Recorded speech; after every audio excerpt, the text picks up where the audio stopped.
Hello guys, so happy Halloween. Today is October 31st, and I got this in the mail. It's a Microtivity LCD module. It's 16 by 2, and it's all serial command. I already opened this package up, but there's still some stuff in here that hasn't been opened yet. You get a potentiometer, which controls your, I'm guessing your brightness from your LCD, and you got a couple male and female headers.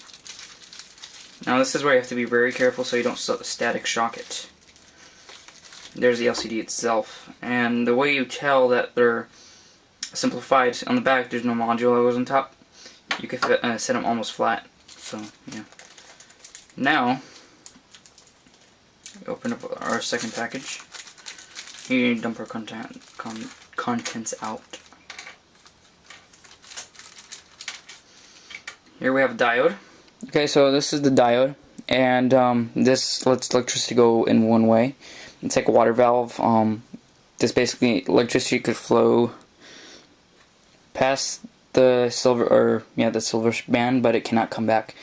This is great. If you have 4 of these, you make a bridge wreck. The soldering iron I have is a Weller SP23L. It's a great soldering iron for beginners. Here is some flux. This is exactly what's in here, but just a paste form instead of a liquid form. And it smokes. It's normal for that to smoke. Do this in a well-ventilated area. As you can see, I'm in my shed right now, and I have the door open and a window, so yes. So let's get started. Here's our LCD.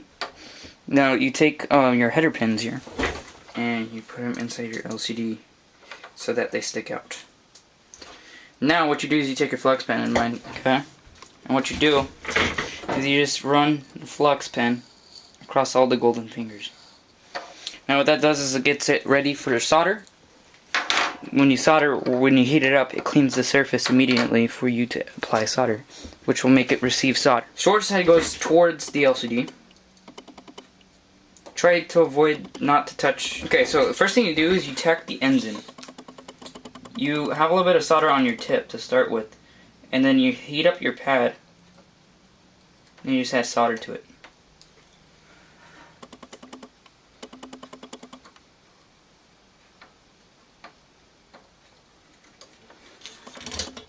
And it's tacking them. As you can see, they came crooked.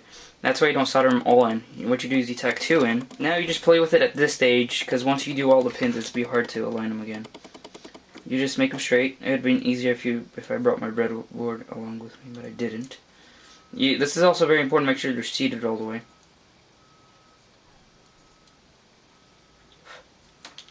Never blow on them, because then you'll have a cold solder joint.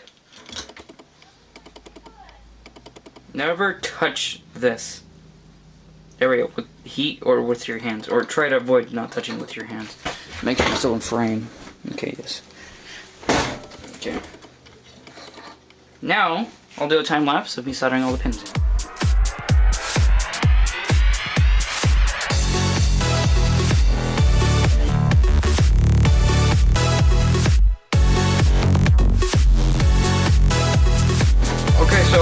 Here we have soldered all of them in, and the trick is when you're soldering is you pull the wick back and you have nice pulls on them, as you can see how I did here.